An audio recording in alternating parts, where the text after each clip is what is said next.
Hello, welcome back to Jesse's Vintage Garage, and we're working on the 68. We're working on the speedometer drive. We just finished up the wheel, but we're going to move on to this part before we put the wheel assembly on the frame and stuff. So first off here, we have the original speedometer drive that came with the 68 Triumph. It's got a large hole, and we took it apart because we know that it ain't working. This gear is stripped. Yeah, so we're thinking this gear here for sure is stripped. We're going to tear it apart and find out the real details, but we took an old I think that's Norton, Norton speedometer drive apart, and we recovered this gear out of it, which is in really good shape. Right. And we're going to use that. Because it's the same ratio. And when we were taking this apart, we noticed that this is hard as a rock, this part here, and it's supposed to look like that when it's new. And this cover here has got a groove bent into it or something. It's shot. This ring here, we're gonna reuse this one. Excellent shape.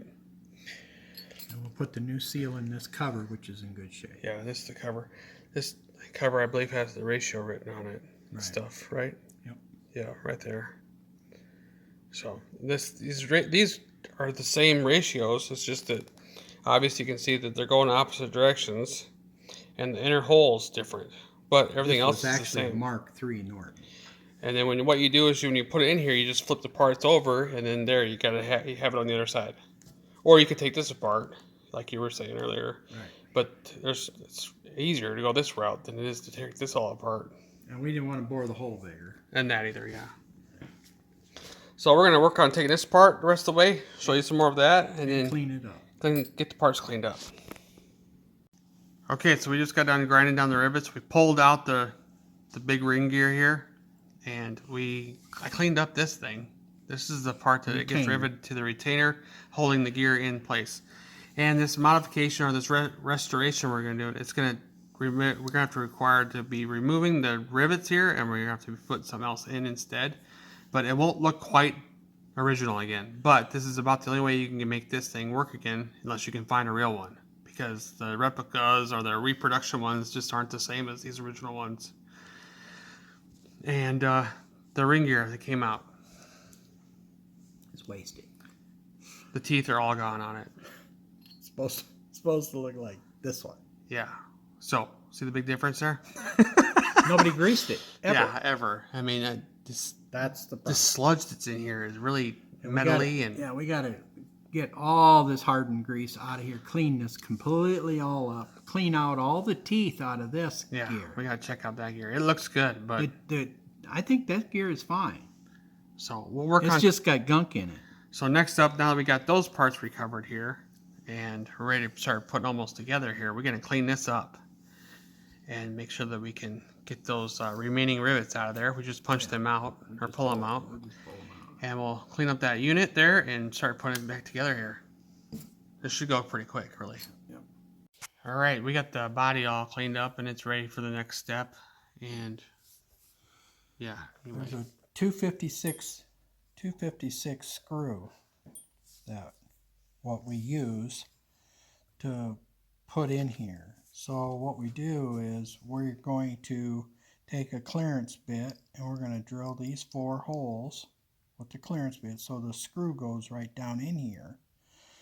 Then the other drill bit is going to be the tapping bit for these holes. And then we tap these and then we put 4 screws and then we cut the excess off with a moto tool. And then it's done. And serviceable. Because you can take the screws out anytime you want at that point. Sure. So we're going to work on cleaning those out, getting them cert, like he was just saying, and then we'll come back to the next step. There we are. We got the 4 holes drilled out, and it's got a screw sitting in there right now that we're going to be using.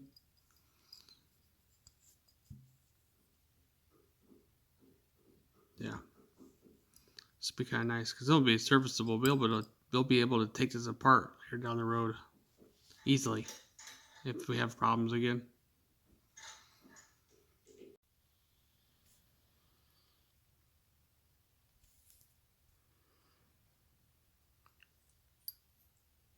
I got one hole tapped so far. Pretty hard tap to find. Yeah. Size 2, 56 threads per inch. Right? Yeah. Jeez. There it is. Alright, we got 3 more to do now. We're ready to start assembling it. First off, we're going to put grease in here.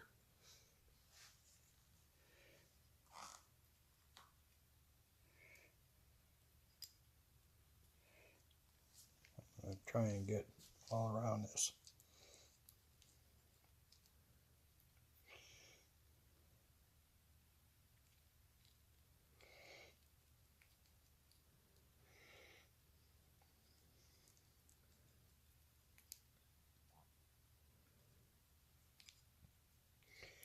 Huh. What? Changing color. Well, it must have had a little bit of some stuff in it yet. Yeah. Cleaned it pretty good. It's gonna get dirty anyway.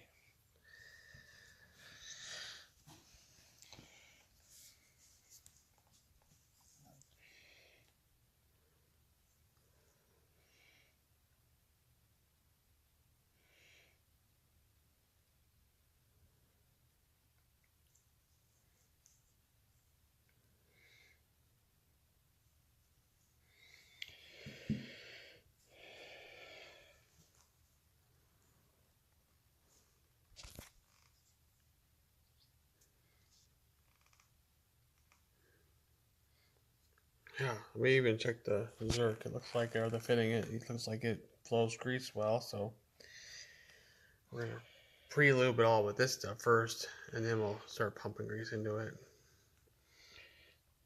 That way we know everything's got good grease on it. This way.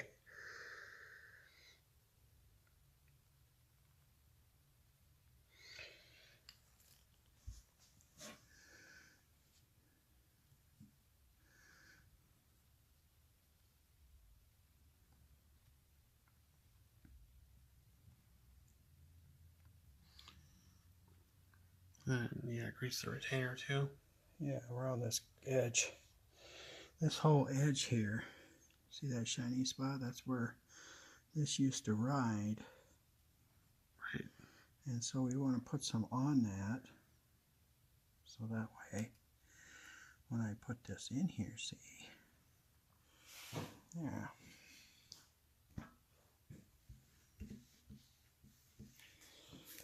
Now I gotta find a little Allen wrench. Yeah, Allen wrench that fits this Really small. this little small screw. Really small. Yeah. Won't even focus on it. There we go. I think it's either this one or the next one smaller.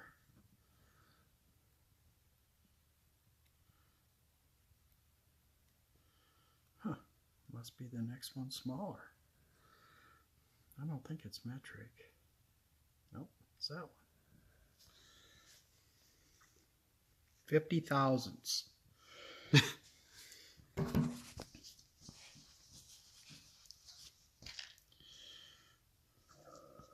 Okay, now we're gonna put, we get one to line up.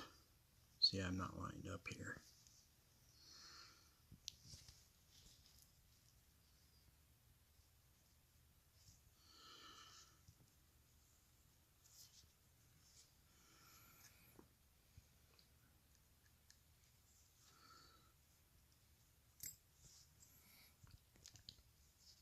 Yeah, you put your own little kit together to be able to rebuild these because you did like 2 or 3 Norton ones. You were just saying. Yeah. They work really good after they're done. Well, providing you got all good parts.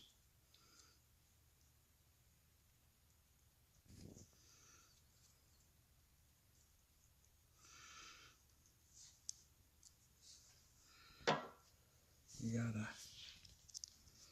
see the screw hole. There it is. I feel it.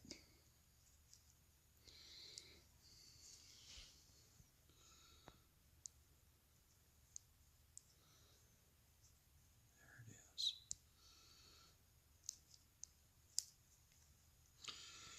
Yeah, then on to the next one. So we'll come back when we get all these in. All right, so he's got the screws all really tight, and this is a spacer that gets put in there, and it doesn't come in contact or interference with those screws hanging out.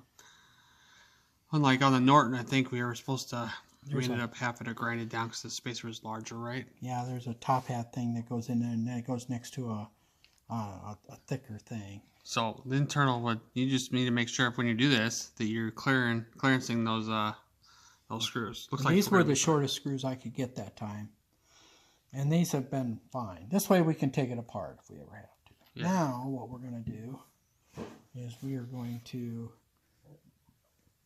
take, and we're going to grease this and put this in first, and then this goes on top of there, and this gets laid into here.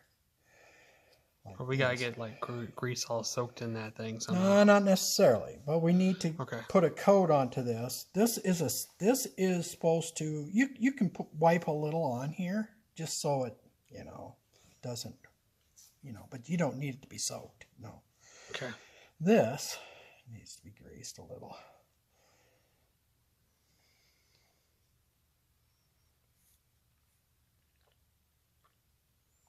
Can't even tell which way it was.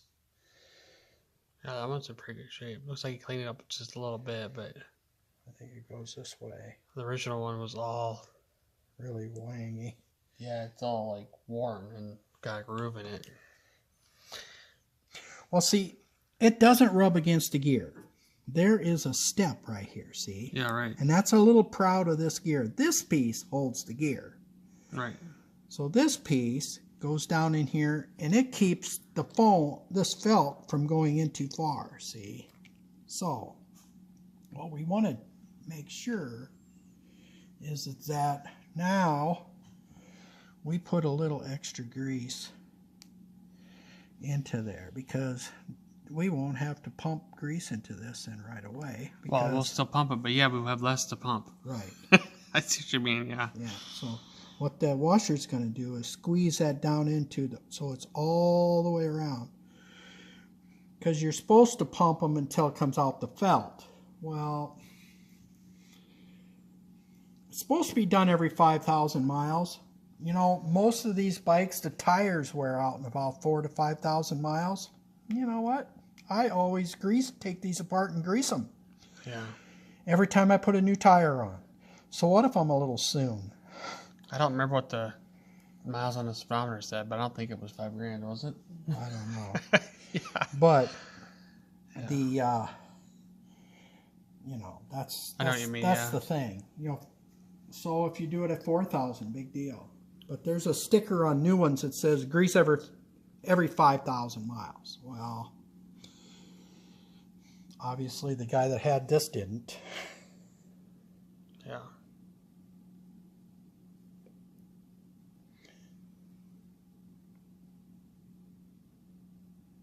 I'm not going to, it'll never get soaked like it was.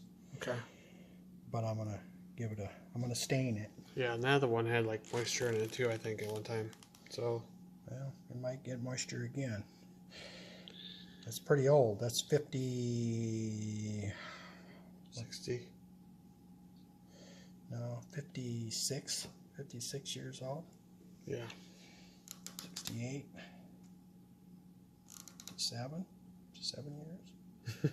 Yeah, 57. 58 years old. 68.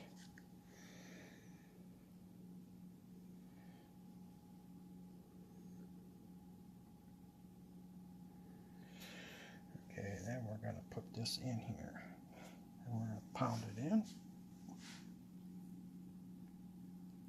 It's not going to stay, see? So that makes it difficult, because it's supposed to be driven in.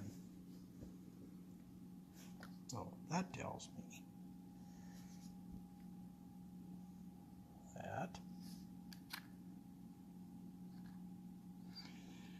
Okay, it will. It's just that thing's thick. This thing is so thick, yeah. So we're just going to have to pound it in a little. I just can't push it right now. But we will.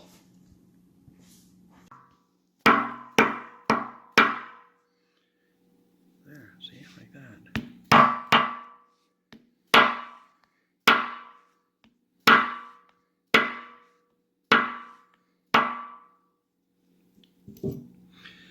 And now this turns, see?